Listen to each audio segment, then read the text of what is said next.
Welcome back to the Then and Now podcast with me, Leonie Aleshe. And me, Babatunde and Leonie Aleshe. That's a proper intro. That was a proper CBBC's. And me, Babatunde and Leonie Aleshe. Up on today's podcast episode, Then and Now. Yeah.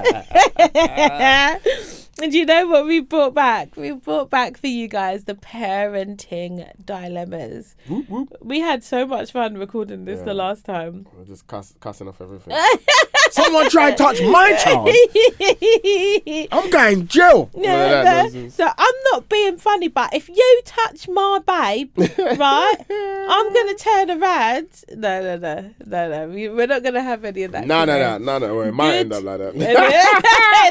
It depends on some of the topics. Yeah, that's it. But yeah, we're going to be going through some dilemmas and we want to know what would be. Listen, Instagram went off with some of them, by the way. Like, people were kicking off, yeah? It was kicking off on Instagram. It was actually. You're right. It actually was. Yeah. I remember some of the comments, bro. Yeah. So let us know, of course, as well over on Instagram at Baba and Leonie, where you get some of the dilemmas put out over there. What you would do as well.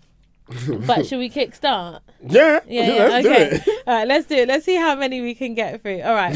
Parent friends. What do you do if your parent friend wants to holiday with you, but you have different parenting styles, like bedtimes, you know, like if they want to... Get drunk. No.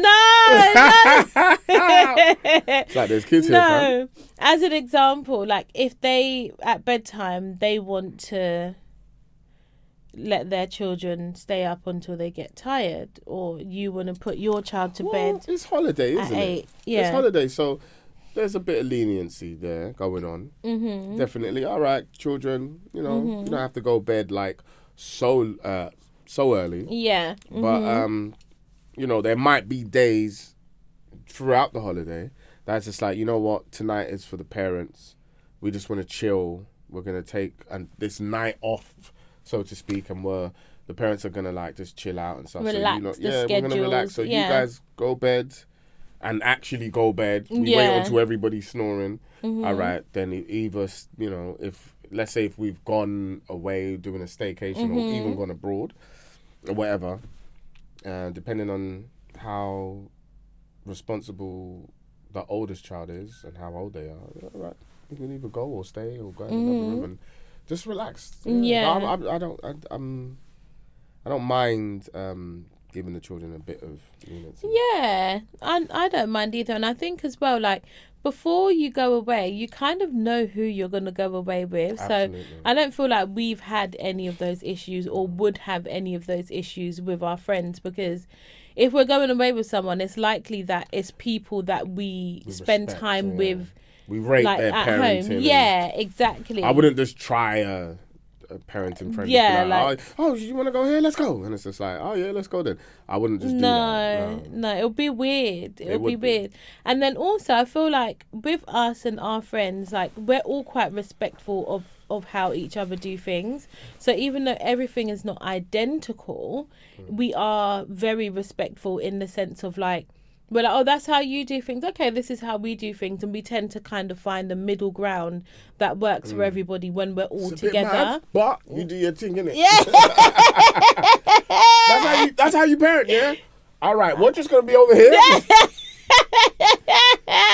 You guys are crazy. And then you don't meet up with them again. Throughout the rest of the holiday. Oh, no, we're coming back. We're just literally going to like get some bread. No, you don't see that. Oh my gosh. But no, yeah, I feel like, yeah, we would be on the same page with our friends. But I suppose, like, what would you do? Like, if, you know, there were people that you met and you thought, oh yeah, this would be good, like, to do a holiday with them, and they're just doing a madness. Yeah, a madness.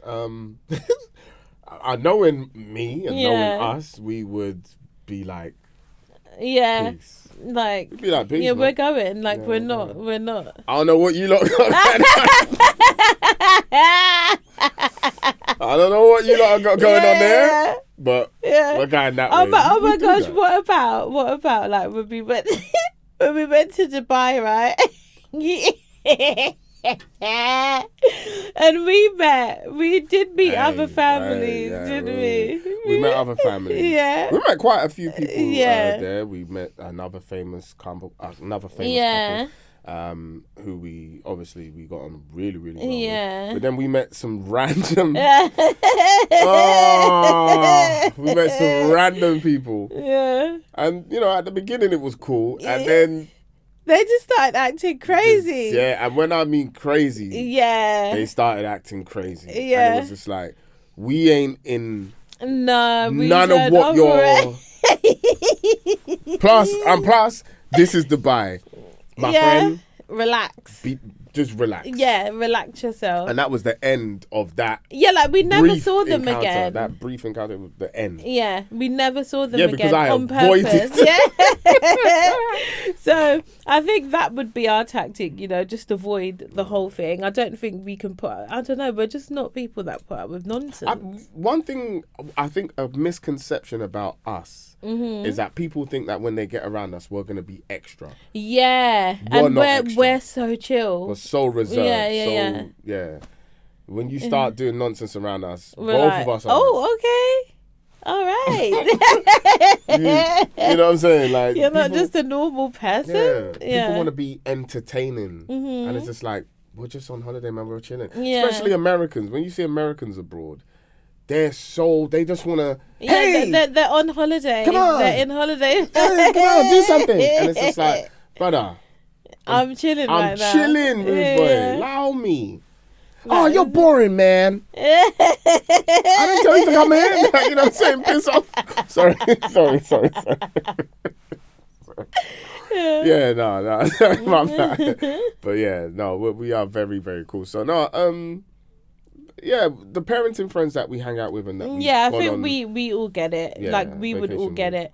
And if there's a random situation like that, we literally will just withdraw ourselves. 100%. We don't. 100%. All right. All right. Back to school. Parents' evening. What to do if you feel the teacher has misunderstood your child, has an impression of your child that isn't who they are? That's a good one. I'm all for having the conversation immediately. Like, you know me. As soon as I pick up on something, I'm having the conversation, because I just feel like as a mum, as a parent, there are instincts that there are things that you feel, things that you see, and things that other people won't see when it's in relation to your child. Do you know what I mean?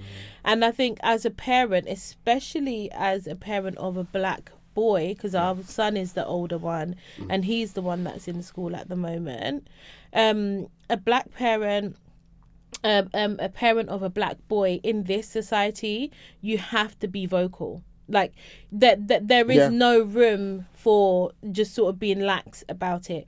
You have to 100% be vocal.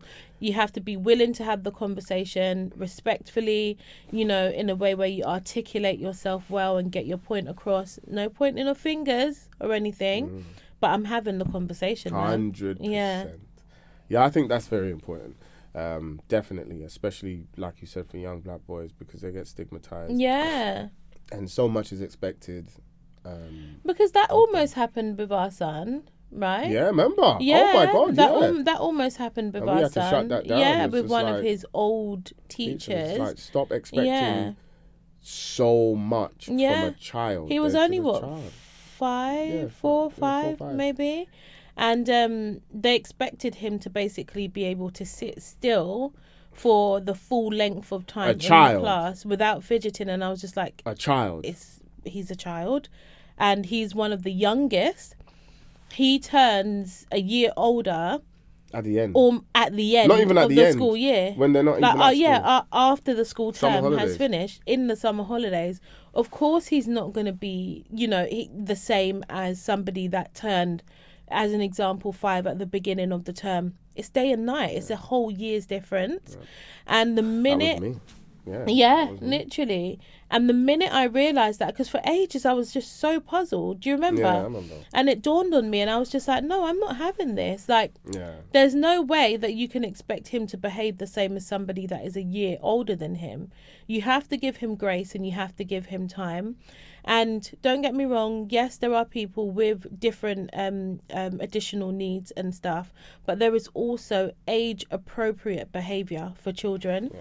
And for me, differentiating the two is so important, because I felt personally that it was either, they have some kind of learning difficulty or additional needs, or they just sit still and do nothing. The whole sitting still myth. That is a myth. Yeah.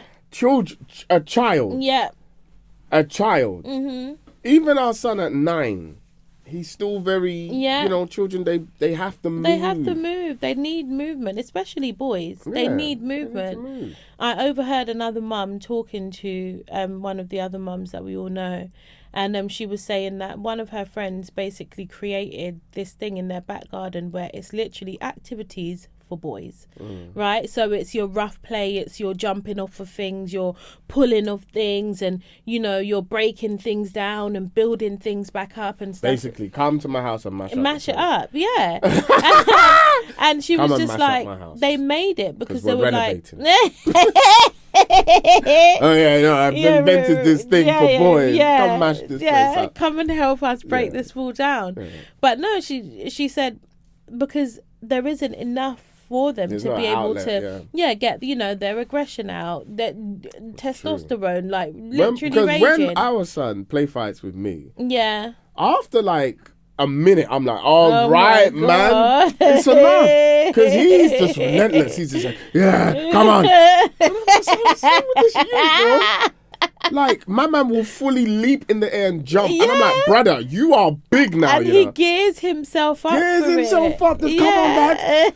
Like, I'll body slam you in this place, so you must mind out, And our daughter's like, no. Yeah, she from the start. She from the start crying. No, that is true. That is true. There's not enough outlet for their energy that they have. Yeah. But yeah, I'm always so willing to have the conversation with teachers, and the reason is because 9 times out of 10, we're similar in age. We are, especially for me. Yeah. Similar in age, so I'm not scared to have that conversation with you. Me and you, there's no older here. Do you get what I'm trying to say? Yes, it is teacher talking to parent, but I play an important role as well. I'm the parent. It's equal, because... So my whole thing is, you're not just going to tell me what's going on with my child. I know them as well. I'm in their life as much as you are. Yes, you spend a significant portion of your time teaching them. And remember, let's respect the teachers. 100%. They see these patterns of behaviour. Yeah. And so they know what they're talking about. And I trust that a lot of them, 90% of them are professional enough to be able to differentiate any... unconscious bias and all of that, and be able to exercise good judgment when it comes to that. So I'm never for like not looking at what they're saying, because I do think it's important. If you know that teacher has your child's best interest at heart, and they've shown nothing but care and attention, not saying just take what they've said, but it is worth, obviously. And remember also, children act differently at school than they do at home. When they're with their friends and stuff like that. It's we know how to put on that mask when we're at home in front of mummy and all of that stuff. But when you're around your brethren and mummy and daddy ain't there, certain things are flying out your mouth that if you said that at home, the clip, it won't fly. The clip that you'll get around the ear as a child boy. More time. That's why I say I'm always willing to have the discussion respectfully, because let's work together. Let's get to the bottom of it. And that's what it is. It is a partnership between you and the teachers. As the parent, it is a partnership. So it's never a thing of like not listening to them. It's hearing them out, understanding what they're saying, but knowing that you can advocate for your child Absolutely. as well. Yeah, Absolutely. But I'm all for having the conversation, ma'am. All right, should I do the next one? All right, homework help. What to do? I'm not helping. Sorry, continue. No, what to do if your child really doesn't get it? Will, for example, fail the coursework assignment if you don't help, like heavily help them. or do it for them. Never do it like for what? them. No, why would I do it for them? I'll help. Yeah, I'll help. Yeah. But if you're at school and you're the one that's been taught it, why is it now me that has to do? No, it's your work. I'm not at school. No, you have to work it out. And if I do it for you or I work it out for you, then I'm enabling the behaviour that... Yeah. No, then I'm enabling the behaviour that it's okay to not take in the learnings at school. No. Do you remember that time where it was his maths homework? Yeah. And he was struggling with the question, and then I helped him out with the equation. Yeah. And then I was just like, so based on the formula of like how you're supposed to work it out, tell me what the answer is. And he kept guessing the answer. And no, but he was right. Yeah. But I was just like, are you telling me or are you asking me? Mm-hmm. And he was like, oh no, it's wrong. So I said, this boy. And then he just kept doing it, kept like, guessing. I'm like, listen, I am not going to tell you the answer. Yeah. If you think it's this, then it's this. Yeah. You got to write that down. But I need you to tell me what the answer is. And he kept asking me, and I'm like, you're not. And I explained to him, like, look, when you say it like this, you're telling me. When you say it like that, you're asking. Yeah. So based on the equation and how you've worked what out, are you saying? Yeah. And then he got it right, and I was just like, there you go.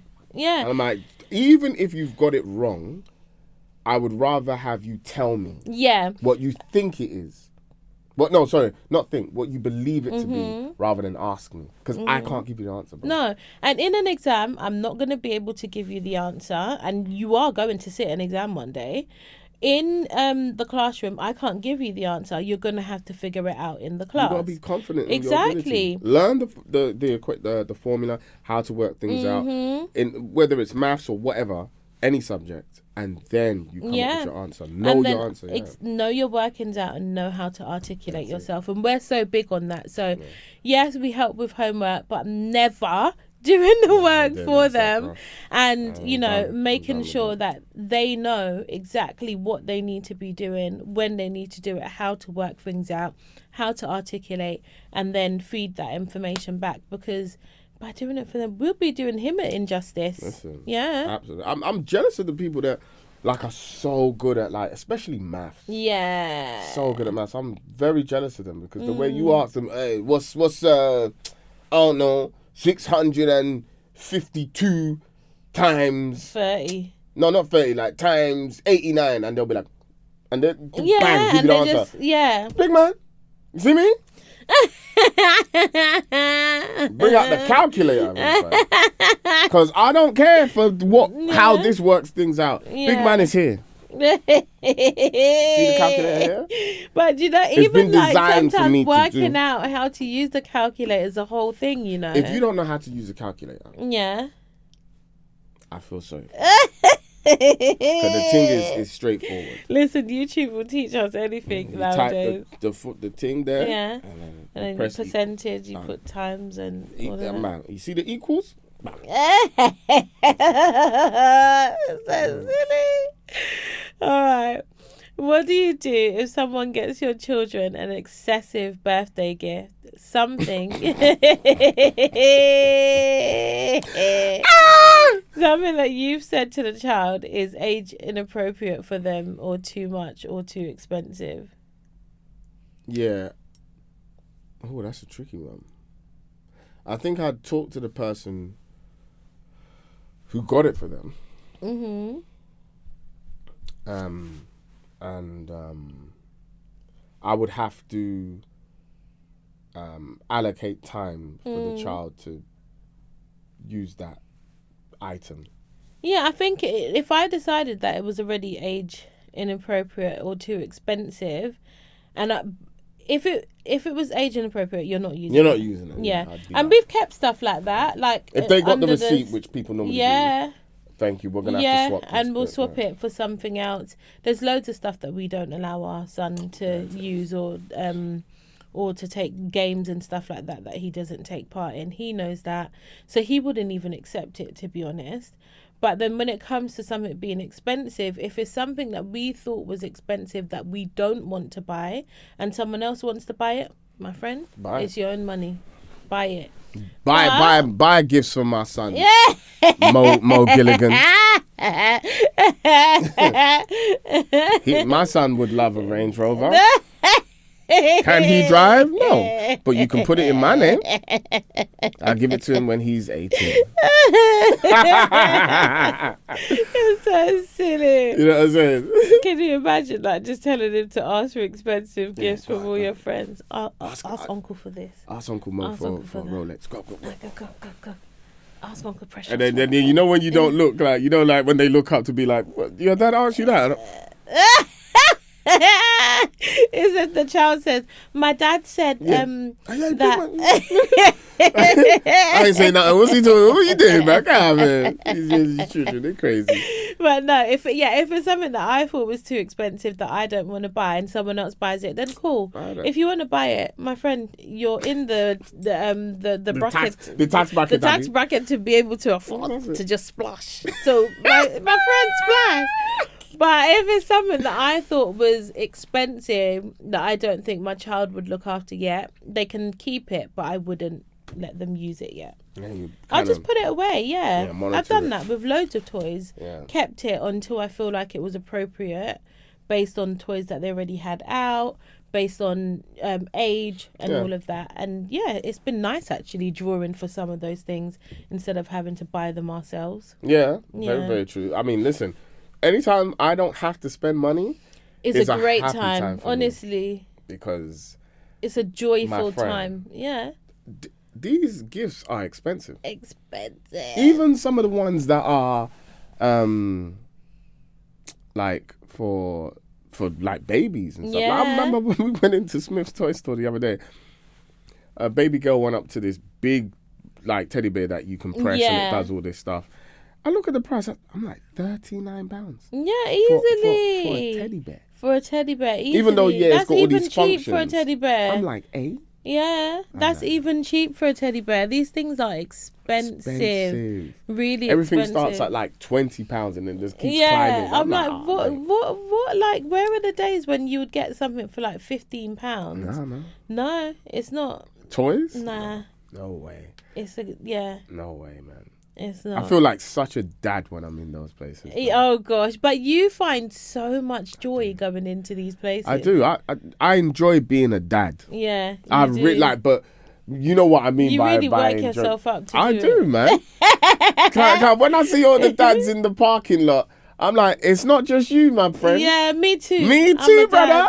I'm a dad, and I'm with you. Like, what, you packing your van with Costco goods? I'm packing. I'm not packing the van, but big man, I'm packing my car. You know, I'm with you. I'm right there with you, my guy. Babe, I love it. I got my little the trolley thing. So when I come back with the Costco shopping, man puts it on the trolley, the wheelie trolley thing, and I wheel it to the house. And giving the children one item to carry. Yeah. You love it. I love it. You're an old soul. I love it. You love it. I'm an old man. I know, but you can't wait to be like 60, Granddad, 65. Yeah. And then, you know, like, you're sleeping and then, Granddad. Yeah. I can't wait. You know when the grandson is messing with you? Come out my house! Get out! And tell my son, get your son out my house! Yeah. He's being rude! Why is your accent gonna change, you maniac? I believe that even though I'm Nigerian born, not Nigerian born, but Nigerian descent, like first generation, 100%. Yeah. I believe my accent is going to change into an old Jamaican man. I believe that's what's going to happen. You're being rude! Because I grew up around nothing but old Jamaican men. Yeah. So I believe that's I'm going to have that cup. You know that big cup? Yeah, the Sports Direct one. Yeah, but like mine's not going to be Sports Direct, but that big cup that they use to sip tea. Yeah. I believe that's going to be me. A big mug of tea. A big mug of tea and bread. And bread. Oh, for goodness sake. Not the Uncle John's bread. Yeah. That's what I'm going to ask for. You did too much. Yeah, give me hardo bread and butter. Yeah. And a tea. And you're going to serve it to me. And I'm going to... And that's my downtime when I'm just. It's too much, honestly. And I just know that you can't, like, there's some people that can't wait to be old, and you are one of them. I can't wait, man. Old people have a good life. They do. They enjoy. Old people enjoy. All right, cool. Next one. Eating. What do you do with a fussy eater? Force, bribe, let them eat yogurt for dinner. Oh, that's mad. That is a madness. What methods have you found that work? Let me tell you something. Bribing doesn't work. It doesn't work. Don't bother. Don't bother. Don't waste your time. They literally, these children will hold their lips tight shut. The spoon will be right there. My thing is, how do babies know to do that? You know when our daughter does that, it's the funniest thing ever. You be like, come on, it's time to eat. Thinking that your tone of voice, come on, babe, come on, eat. And she's like,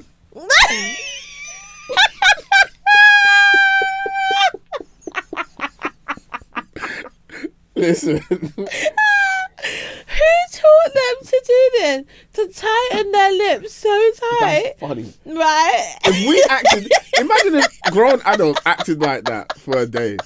You go to, like, I don't know, a Turkish restaurant. They'd be like, oh no, try this new thing on the menu. And then they try to give it to you.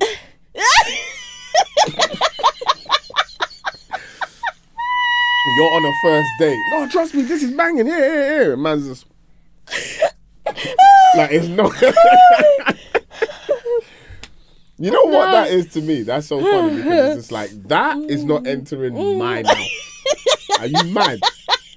This food that you claim is nice is so dead that is not going to enter my mouth again.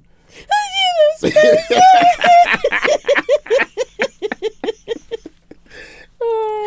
you'd have spent so long making that meal.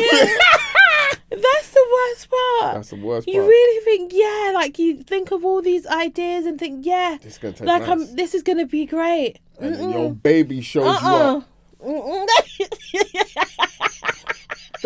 This food is dead, Mum. I don't know what you think this is. I don't know what you thought you cooked.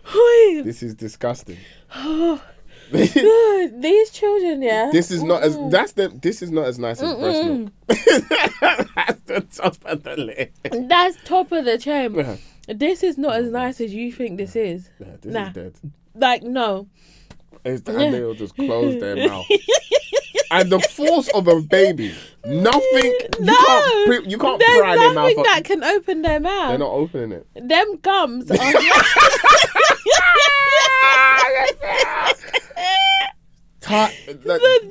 gums tight. are shut. No entry. No. And you'll be doing. Open wide. Here comes the airplane. Yeah. It's rude. Rude. These children. They're rude. Savage. So bribing doesn't work. But when they get older and they're still fussy. Yeah. Like our son is fussy. So he's not that fussy now. He went through a fussy stage where he only ate specific things, right? So he would only have eat rice. Yeah. I don't. So do you remember when him and his friend decided, by the way, at the table just randomly one day, we had friends round, and our friend's son turned to him and said, "Oh, I don't eat rice," and he's like, "Oh yeah, I don't eat rice." So they basically made that pact that day that. Don't let these parents make you think rice. that we don't have to eat that. Yeah, my dad and my mum, they love it. They're crazy over this stuff. I don't eat rice. I don't eat rice. No. So don't, like, if there was like a word for it. Yeah. Because you got pescatarians, you got vegetarians, all these men are, whatever their thing is. It doesn't include rice. Yeah. Their diet doesn't include rice. No. I don't actually eat that. Yeah. Oh, you eat rice? But it's the way they said it. So, like, matter of fact, like, I could never. I don't eat that. No. Like. That's funny. Why? Like, where do they get this way of thinking? But now our son is a little bit more open. He'll try something at least once. Yeah. But yeah, he went through a phase where he didn't eat rice. He didn't eat. He didn't eat like, I don't know, just random things, like things that dishes you would think that you're like, this is delicious. Exactly. You know what stage I like the most is when he never had oxtail, when he was just like, get that out of my face. I was like, yeah, you don't like this? More for me. Good. Yeah. Go, babe, go give him give him fish fingers. Yeah, give him fish fingers. Yeah, that was it. Fish go fingers. Go give him fish fingers and chicken nuggets. Don't worry, son, you're not missing out on anything. Don't worry. And then he tasted it properly. My mum made it for him.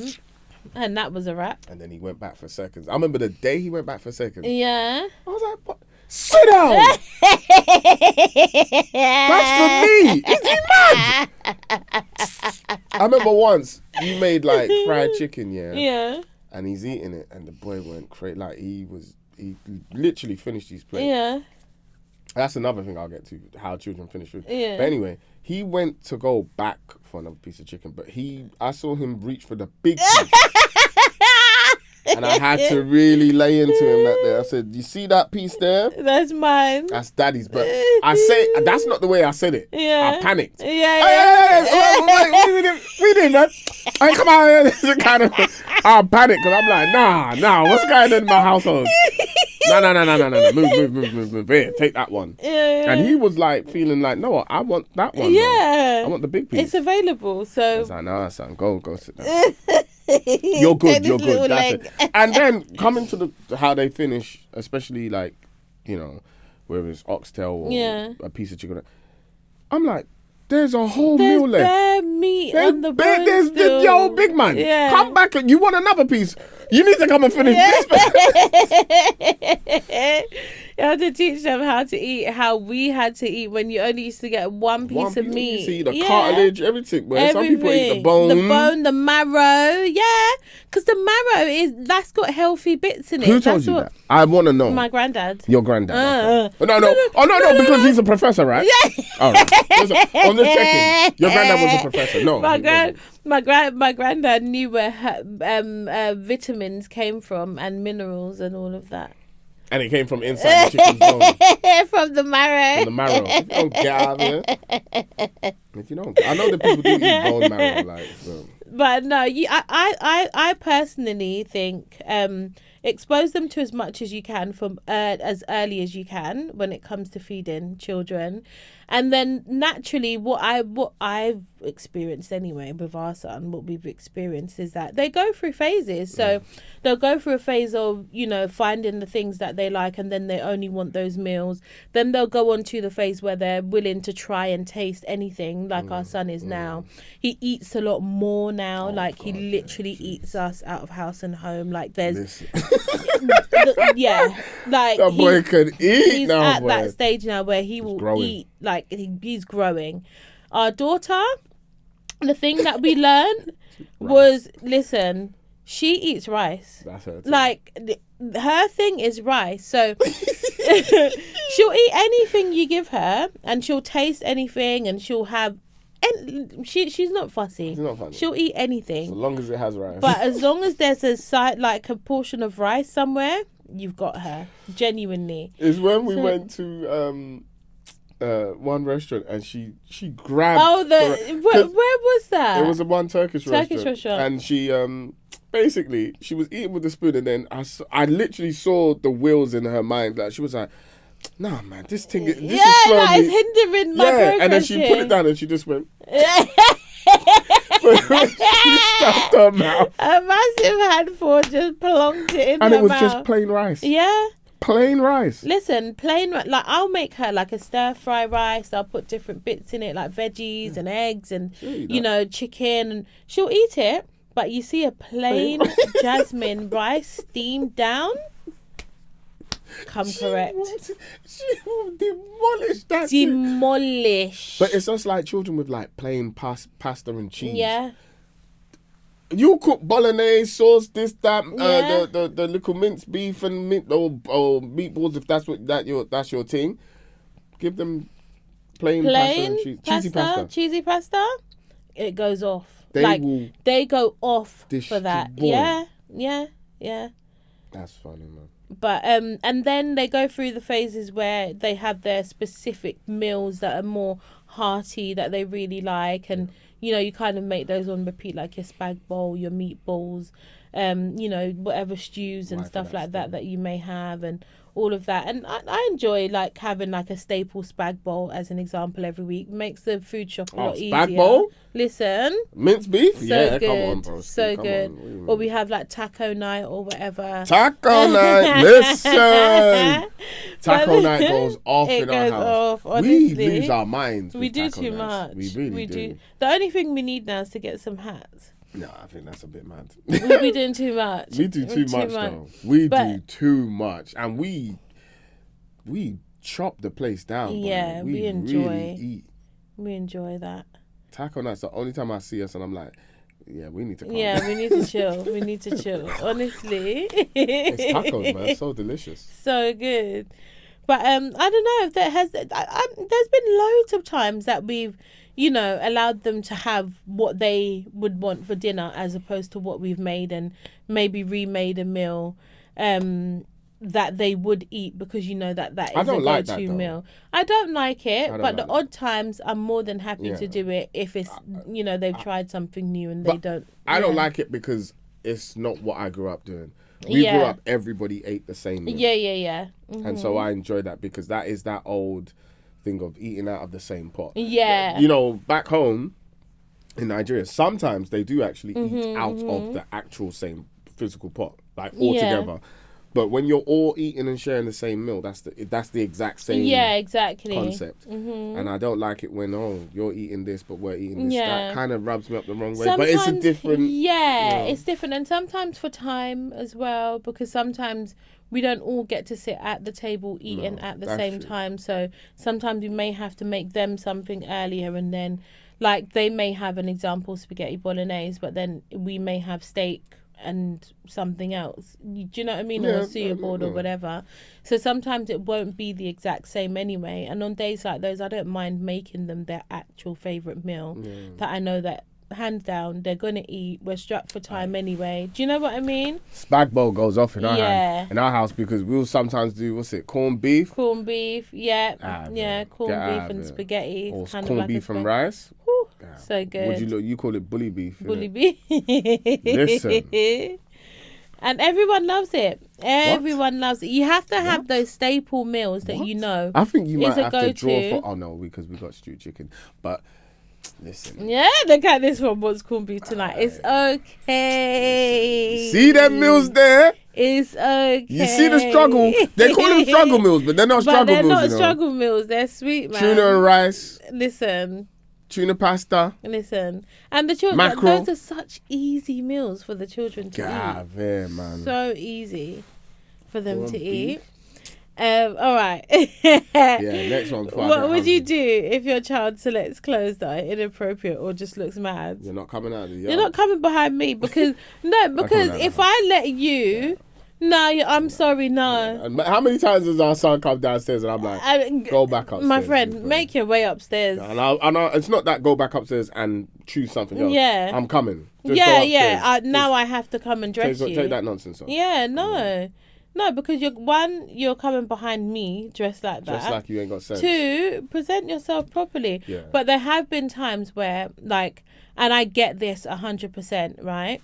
When you'll see a child outside with a pair of shoes that don't match, or the shoe, I have never seen that. If a child comes out one Air Force and the other one Plimsolls, I'm gonna be like, you lot are nuts. Seriously, and the parents are just like, look, I chose to not choose violence today. Like I'm just avoiding any kind of conflict. But remember, even when they get older, it could never, because we got the camera. Yeah, true. And so I will just, as soon as I see them step out of the house, my friend. Go back inside the house, go put on some decent clothes, coming out my house looking like you ain't got sense. Like heckle. Get inside the house. Could never. Honestly. No, or like they may be wearing welly boots in the summer. But babe, sometimes these children, they run you ragged, and you're just like, do you know what? No, if I the don't. difference between me getting to the supermarket to do what I need to do and you I'm wearing not that welly parent. boots, wear them. I'm not that parent. I swear to you, I'm not that parent. You're literally standing your ground. Parent. No, I remember once his trainers were just looking mental. Yeah. I said, you're not coming out the house with me looking like that. Go and clean them. Go clean your trainers. Yeah. You got to learn to take care of your things. Yeah. That's the thing. We're very big on that because how you present yourself is how people are going to treat you. Yeah. And you got to take pride in how you You have to take pride in how you present yourself. And Jamaican people, we don't play that, you know. Mm-mm. Because... Same as Nigerians. We don't play that because already being black in this society, it's already a challenge. So I don't even why think am I giving people more ammunition? True. My thing is not even that. It's just learn to respect your clothes and also learn to enjoy wearing clothes. Exactly. Enjoy it, man. Yeah. It's a good, it's fun. It's fun to put yourself up together. Look in the mirror and enjoy how you're dressed and the look of different styles, blah, blah, blah, blah, blah. Enjoy that, man. Yeah. Appreciate it. Yeah, it's so true. no. My child ain't dressing. Dress yourself properly. Again, I do, as a dad, I see some young girls dressed in a way could not be my daughter. Yeah, no. But you know what I do know as well? Like young people they go out and they get dressed. Yeah. You know. They get dressed at their friend's house and stuff like that, and their friends give them stuff to put on and all of that as well. But if I'm driving around my area and I see you and I see my daughter, you're in trouble. Come. Get in. Yeah. And then I won't drop the brethrens off, but I'll be like, you lot go home now. Go home. Go home, yeah. And call their parents as well. And you're not sitting in front with me. My daughter or son sit in the back. Yeah. And the whole journey, I'm scolding you. Yeah. My youth. Do you think you can... You have to present yourself properly. Take them round the roundabout like 15 times, just cussing them. When we coming off the roundabout, don't worry about that, yeah? Listen to what I'm saying. Yeah. Good night, man. That's crazy. So... There was a TikTok, right, of a guy making his 9-year-old child do push-ups as discipline instead of beats. That's right. Would you rather your children do chores or push-ups or time out? Time out, please. What the heck is time out? Time out's some nonsense. And time out's not long enough. Yeah. Because you get bored. Do it by their age. Yeah. You know, you get bored of time out. Mm-hmm. Just them crying on the stairs. 20 push-ups, my friend. Yeah. 20. And I believe in all of those forms actually. Chores, push-ups. My mum did that to me. Grounding. Yeah. My mum used to make me do squats. Yeah. Like 100 squats. Yeah. I just think as long as you're not beating your child, don't hit your child. They need to understand that there's a consequence for every action, and that's the point. That's what my mum said to me. My mum was just like, never hit your child because they'll resent you. Yeah. So I was like, how do I then discipline them? She was like, do what I did. Squats and all these core strength exercise type of things. Mum used to make me squat by the next to the wall, hands out, and I'll be like in a squat position. Yeah. I'll be like that, hands out, or you balance on one leg. Balance. Like, all my Nigerians know about this. Yeah, but Jamaicans as well. Yeah, we do the same. You know. But squats was the biggest one. Yeah. Squats was the big, and I remember once I got in trouble at my auntie's house, and I can't remember what I did, but I got in big trouble, and then she said, do squats. And I was like, how many? And she says, until I tell you to stop. Wow. I remember I stood there for it's not stood, I did. I remember it was like, it felt like an hour. Oh my goodness. It probably was like, in all fairness, it was probably like 5 minutes. Yeah. But you know when you're young. It just seems so much longer. Because you don't have concept of time. No, like it felt like it was ages. And I remember I was crying. It got to a certain point, and like doing squats, even now as an adult. Yeah, exactly. I remember I just started crying. And then my auntie turned to me. She was like, "Oh, I forgot." She was like, "Go sit down." Yeah, man. Yeah, it felt like ages. I don't know. I don't know how long it could have been. No, I think it's good for us to be able to teach our children different forms of discipline, that isn't, you know, damaging them in any way, and you know, you're not beating them, so you're not traumatizing them, but they need to understand that there is consequence, you know, for each action that's taken. Consequence. So, yeah, consequently. Yeah. They need to know. But I love the push up. Yeah. I love that. Yeah. I think that's workout. Yeah. Whilst you get your brain intact. Yeah. I know I joke about, because people will be like, oh, how can you say that when I've seen you live on stage and you talk about smacking children? No, I talk about my upbringing, right? First and foremost. But I'll say this. I think I agree with you. There is a consequence for every action. Yeah. And my biggest thing from this that I want people to take is children need to learn how to have respect for their elders. Yeah. For their parents first, and any other elder that you meet.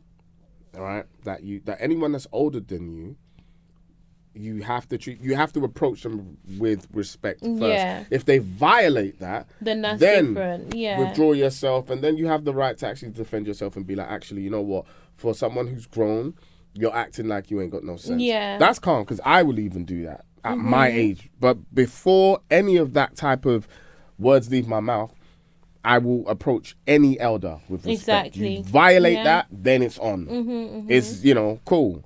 But respect first, man.